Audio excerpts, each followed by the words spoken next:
Hello my dear students. तो आज की वीडियो में हम देखेंगे गॉस लॉ के कुछ और एप्लीकेशन।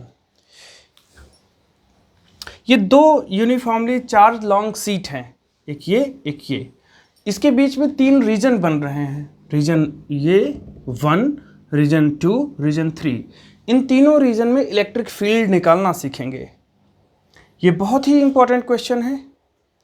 कई तरीके के कॉम्पिटिटिव एग्जाम में इसको पूछे जा रहे हैं। नीट में भी पूछ चुका है, गुस्सेट में, यूपी शीट में, कई जगह पे ये क्वेश्चन पूछे जाते हैं। इसका जो फाइनल रिजल्ट है वो पूछ लिया जाता है। तो बोर्ड में भी ये पूछा जा रहा है। तो हम देखेंगे, ये मतलब काफ़ी इंपॉर्टेंट क्वेश्चन है। तो इसके पहले जब हम गॉस लॉ का एप्लीकेशन बता रहे थे इनिशियली, तो हमने एक पार्ट इसका कर दिया था। उसमें आपको मैंने बताया था कि अगर कोई यूनिफॉर्मली चार्ज सीट है, ठीक ना, तो उससे सपोज कोई r डिस्टेंस पे यहाँ पे आपको इलेक्ट्रिक फील्ड निकालना है तो क्या करना है। तो आपने निकाला भी था, उसका रिजल्ट आया कितना था कि अगर इसके charge density suppose surface charge density lambda है तो इलेक्ट्रिक फील्ड आया था λ/2 एप्सिलॉन नॉट, अगर आपको याद हो तो, ठीक ना। कैसे निकाला था, एक गॉसियन सरफेस लिया था ऐसे सिलेंड्रिकल टाइप का, ठीक ना, जो कि दोनों तरफ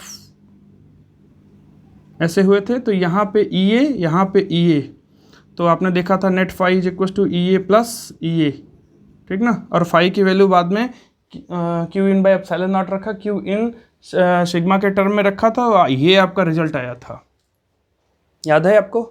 एक क्वेश्चन इसमें और भी बनता है, वो मैंने आपके लिए छोड़ा था। अगर आप किए होंगे तो अच्छी बात है, नहीं किए होंगे तो आप एक बार देख लीजिए, कर लेना इसको। और अगर ये सपोज कोई हमारा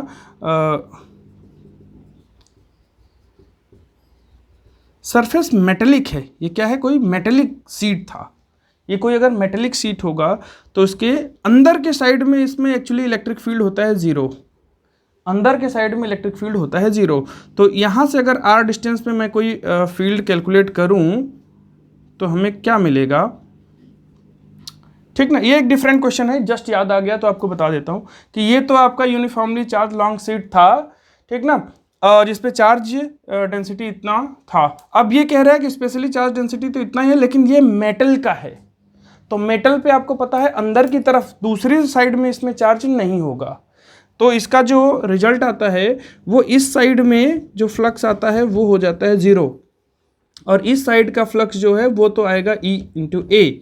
तो आपको पता चल जाएगा इसमें। तो जो हमारा फार्मूला है phi is equal to Q in upon epsilon naught is equal to क्या था, EA। तो क्यू इन इसमें क्या हो जाएगा, क्यू इन तो वही होगा sigma into A upon epsilon naught is equal to EA। तो A से कैंसिल हो जा रहा है, यहाँ पे जो E आ रहा है वो क्या हो जाएगा, सिग्मा अपॉन एप्सिलॉन नॉट। ये भी हमारा यूनिफॉर्मली चार्ज सीट का क्वेश्चन है। ये बस मेटेलिक है, तो इसका result sigma upon E is equal to sigma upon epsilon naught आता है, इसका सिग्मा अपॉन 2 एप्सिलॉन नॉट आता है। तो ये याद रखिएगा, ठीक ना।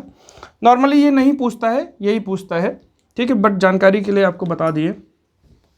तो अब ये ऐसे ही, बिल्कुल ऐसे ही दो सीट यहाँ पे रखे हुए हैं, seat A, seat B, uniformly charge long seat. और इस दो सीट की वजह से तीन रीजन बन रहे हैं, रीजन 1, रीजन 2, रीजन 3। तीनों में आपसे पूछ रहा है कि इलेक्ट्रिक फील्ड बताओ। तो यहाँ पे electric field 1, electric field 2, electric field 3, ये तीनों में बताना है। तो कैसे करेंगे, चलिए देखते हैं। यहाँ पे देख लें पहले। तो यहाँ पे जो A के कारण इलेक्ट्रिक फील्ड होगा, EA होगा, उसका डायरेक्शन इधर होगा क्योंकि ये पॉजिटिव चार्ज है। और यहाँ पे जो B का डायरेक्शन होगा वो भी इधर ही होगा, तो EB इधर ही होगा। हाँ, B थोड़ा कम होगा, हो सकता है, डिस्टेंस नहीं, कम क्यों होगा, डिस्टेंस पे तो वो वेरी नहीं करता, उसका तो सिग्मा अपॉन एप्सिलॉन नॉट, तो मैग्नीट्यूड वाइज भी सेम रहेगा। कम तब हो सकता है जब उसका सिग्मा कम हो, चार्ज डेंसिटी कम हो, अदरवाइज कम नहीं होगा अगर दोनों सेम है तो, ठीक ना।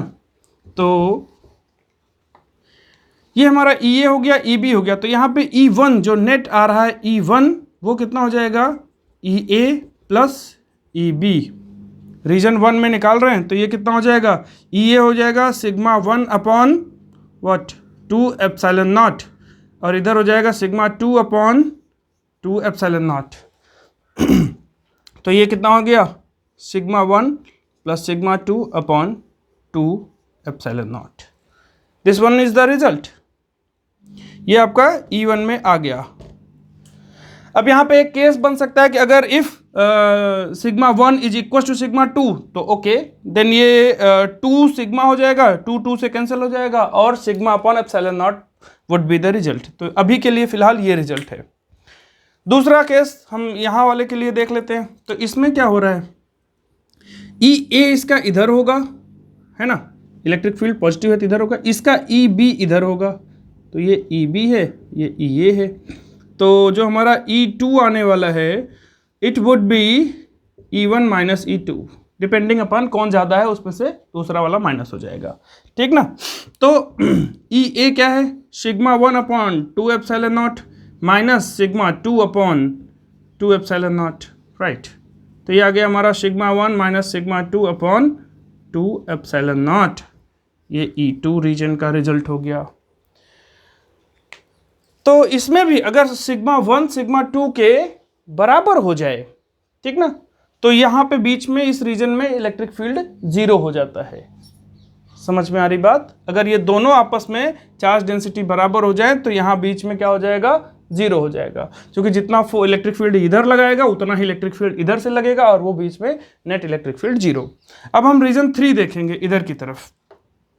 तो यहाँ पे क्या हो रहा है, देखो, E A किधर है, E A इधर है, E B किधर है, E B भी इधर है। तो जो हमारा नेट आने वाला है E3 which is equal to E A plus E B। इसमें प्लस क्यों, क्योंकि एक ही डायरेक्शन में, इसमें माइनस क्यों, क्योंकि अपोजिट डायरेक्शन में थे। तो ये हो जाएगा sigma 1 upon 2 epsilon not plus sigma 2 upon 2 epsilon not. ये हो गया हमारा sigma 1 plus sigma 2 upon 2 epsilon not, ठीक ना।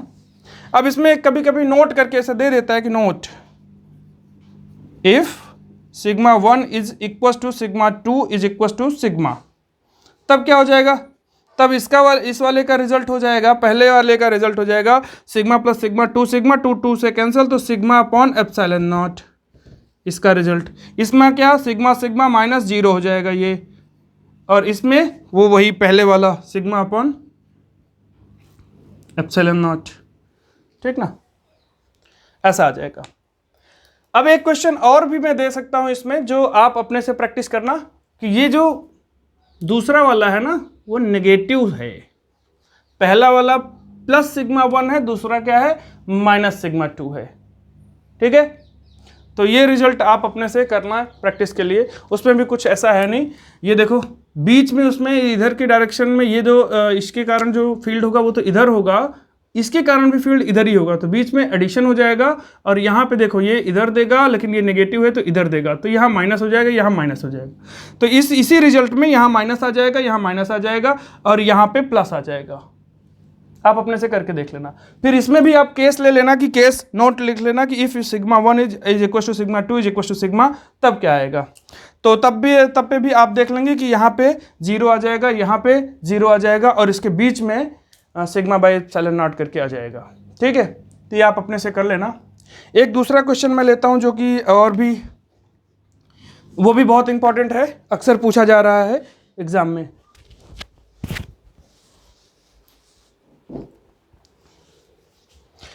तो चलिए इसको हटा के हम दूसरा क्वेश्चन लेते हैं।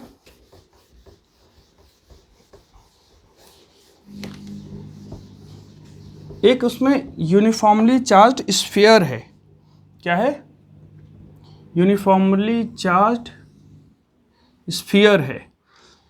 सेल का क्वेश्चन हम कर चुके हैं, ये स्फीयर है और पूरा सॉलिड स्फीयर है। क्या है ये, uniformly charge solid sphere.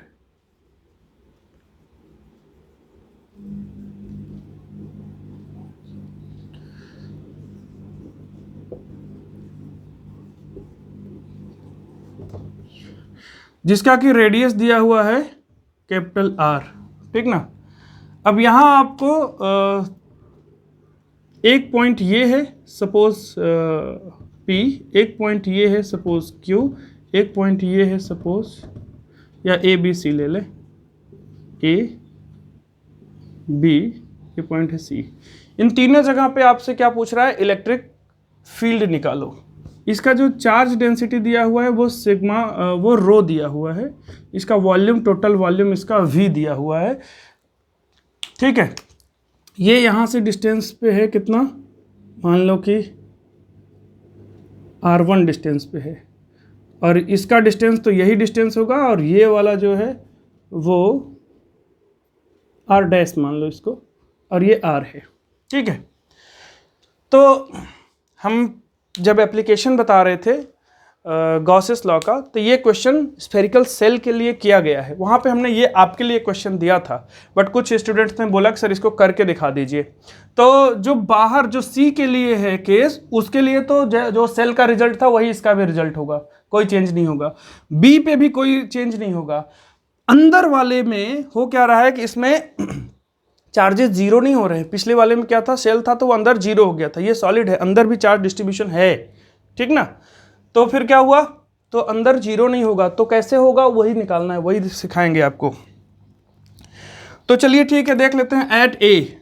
Eight ए मीन्स यहाँ पे तो क्या करेंगे, जिसको लेना होता है वो उसी को एक गॉसियन सरफेस पहले ले लेते हैं। तो गॉसियन सरफेस ले लिया हमने, तो उस गॉसियन सरफेस में से हम डी क्यू निकालेंगे। तो डी क्यू कितना हो जाएगा, सिग्मा इंटू डी वी हो जाएगा, ठीक ना। डी वी मतलब ये छोटे से चार्ज में कितना टोटल चार्ज है ये निकालेंगे। तो इसका टोटल चार्ज जो आएगा उसी को हम क्यू इन भी बोलेंगे, ठीक ना, इसके लिए, इस गॉसियन सरफेस के लिए। और सिग्मा की वैल्यू क्या होती है जी, सिग्मा होता ही है उसके अंदर जो चार्ज इस पे जो टोटल चार्ज है मान लो कि Q, इस पे टोटल चार्ज कितना है, Q है, और इसका जो टोटल वॉल्यूम है वो V है, तो Q बाई V है। ये dV क्या है, इस छोटे से स्फीयर का, जो अंदर उसके छोटा स्फीयर लिए हैं उसका वॉल्यूम है। तो ये क्या हो जाएगा, 4/3 पाई r डैश का क्यूब। इसका रेडियस r डैश है ना, तो r डैश का क्यूब, और ये जो बड़ा वाला है तो इसमें 4/3 पाई कैपिटल R का क्यूब। समझ आ रही बात। तो ये पाई से 4, ये इससे कैंसिल, तो इसके अंदर जो क्यू इन आ रहा है वो हमारा आ रहा है क्यू R डैश का क्यूब अपॉन कैपिटल R। इसको मान लो इक्वेशन 1 बहुत ज़रूरी है। तो अब यहाँ पे बस गॉस लगा दो, आ गया। तो फाई इज इक्वल टू क्या था आपको पता कि Q in upon epsilon not. तो क्यू इन कितना है, ये है, और ये किसके बराबर होता था, ये बराबर होता था ई डॉट डी एस के बराबर, E integral of D S के बराबर। तो क्यू इन ये है हमारा क्यू आर डैश का cube divided by what, capital R cube is equal to, यहाँ पे ई ये तो निकालना ही है, डी एस स्फीयर का, इस छोटे वाले स्फीयर का क्या निकालना है, एरिया कितना हो जाएगा, 4 pi R dash square. 4 pi R square होता है उसका एरिया, तो छोटे वाले का आर डैश रेडियस है तो आर डैश स्क्वायर। तो ये 2 आर डैश तो इससे 2 से कैंसिल हो गए। यहाँ पे क्या बचा, यहाँ पे एक एप्सिलॉन नॉट भी है ना, कहाँ गया वो epsilon naught, Q in by epsilon not, ठीक ना, एप्सिलॉन नॉट भी है। तो यहाँ बस ई छोड़ दो, बाकी इधर ला दो। तो ई छोड़ के बाकी इधर ला दिए तो क्या आ गया, 1/4 पाई, इधर से ये एप्सिलॉन नॉट, यहाँ पे क्यू, एक यहाँ पे आर डैश बचा हुआ है, डिवाइडेड बाई क्या, कैपिटल आर क्यूब। ये आपका फाइनल रिजल्ट आ गया, ठीक ना। मतलब इसका देख रहे हो कि सॉलिड के अंदर ये जो ई है ना वो आर डैश के प्रोपोर्शनल होता है। समझ में आ रही बात, ये इसके प्रोपोर्शनल होता है, होना भी चाहिए। जितना ये बड़ा होता जाएगा उतना अंदर का चार्ज बढ़ता जाएगा, और ये तब तक बढ़ेगा जब तक ये कैपिटल आर के बराबर नहीं हो जाता। जैसे ही कैपिटल आर के बराबर हो जाएगा बात खत्म, ठीक है। तो ये तो हमारा एट ए हो गया, और एट बी एट सी वो तो कोई चेंज नहीं है, वो तो बिल्कुल वैसा ही है जैसा कि आपने पिछले वाले वीडियो में देखा था, गॉस का एप्लीकेशन 1 वीडियो जो हमने किया था। तो एट बी एक बार फिर से हम रिवाइज कर देते हैं उसको, ठीक ना। एट बी, तो बी पे तो ये पूरा ही गॉसियन सरफेस, इसको यही लेना पड़ेगा, ठीक है। तो इसके लिए क्या हो जाएगा हमारा, Q in upon epsilon naught is equal to E dot D S, या E dot D S is equal to Q in upon epsilon naught, ऐसा लेते हैं बहुत सारे बुक में, तो नो प्रॉब्लम। तो चलिए देखते हैं, ई तो हमें निकालना ही है, डी एस कितना हो जाएगा 4 पाई कैपिटल आर स्क्वायर, और क्यू इन वो कितना हो जाएगा जी, क्यू इन तो कैपिटल क्यू दिया ही है उस पर, और बाई एप्सिलॉन नॉट, तो बस इसको भेज दो इधर, आंसर हो गया। ई इज इक्वल टू कितना हो गया 1/4 pi epsilon naught q by r square, ठीक है। और अगर ये तो बी हो गया, सी पे कितना हो जाएगा, सी पे अगर हम सी पे देखेंगे तो यहाँ पे बस आर के जगह पे सी रख दो, एट सी, मतलब कुछ समझने वाली बात थी तो केवल वो ए पे, एट सी अगर मैं कर दूं तो ये ई इज इक्वल टू क्या हो जाएगा 1/4 pi epsilon naught q by small r का स्क्वायर, ये हो गया एट सी। तो ये हमारा रिजल्ट है एट ए, ये हमारा रिजल्ट है एट बी, ये हमारा रिजल्ट है एट सी। एक इंपॉर्टेंट बात और अंतिम बात मैं बता के इस वीडियो को यहीं पे क्लोज कर रहा हूं, और वो है इसका ग्राफ। इसका ग्राफ बाकियों से अलग है, तो देखो इसका ग्राफ, इसका ग्राफ जो ई है और आर में अगर मैं इसका ग्राफ खींचूं ई और आर में, तो यहां से 0 से लेके इसके आर तक ये बढ़ता है, E is directly proportional to r dash, ये आर डैश इसके जो अंदर का आर है उससे बढ़ता जाएगा, और यहाँ पे मैक्सिमम होगा। ये कौन सा पॉइंट है, ये r is equal to capital R है, ठीक ना, इज प्रोपोर्शनल टू आर मान लो, यहाँ पे आर इज ये आर डैश, आप इसको आर समझो, एक जनरल इक्वेशन है, और इसके बाद ये जैसा आप जानते हो वैसा ही हो गया, ये स्क्वायर के प्रोपोर्शनल हो गया, is proportional to 1/r square. समझ में आ रही बात। इसकी जो मैक्सिमम वैल्यू होती है वो r is equal to r पे होती है, और वो आपको निकालना है। तो आपके लिए ये होमवर्क है कि r is equal to r पे, इसकी वैल्यू तो अब पता ही है, ये है, ठीक है। आप क्या होमवर्क करोगे, इसी टाइप के कुछ और क्वेश्चंस करो अपने से, मैं एक सीट डाल रहा हूँ डिस्क्रिप्शन में, वहाँ से आप निकाल के उसमें बहुत सारे क्वेश्चन प्रैक्टिस के लिए मैं दे रहा हूँ, आप करो। और इसके बाद अगले वीडियो में मैं एनसीईआरटी के जो इम्पोर्टेंट क्वेश्चन है, इलेक्ट्रोस्टैट्स अब ख़त्म होने जा रहा है, तो जो इम्पोर्टेंट क्वेश्चन है वो मैं करूँगा। और अगर आपको भी कोई एनसीईआरटी में प्रॉब्लम है किसी भी क्वेश्चन को लेके, तो आप उसमें डाल दीजिए कि आप ये पर्टिकुलर क्वेश्चन सॉल्व करा दीजिए, तो मैं सॉल्व करा दूंगा, ठीक है। सो तब तक के लिए मन लगा के पढ़िए, आगे बढ़िए, हैप्पी लर्निंग।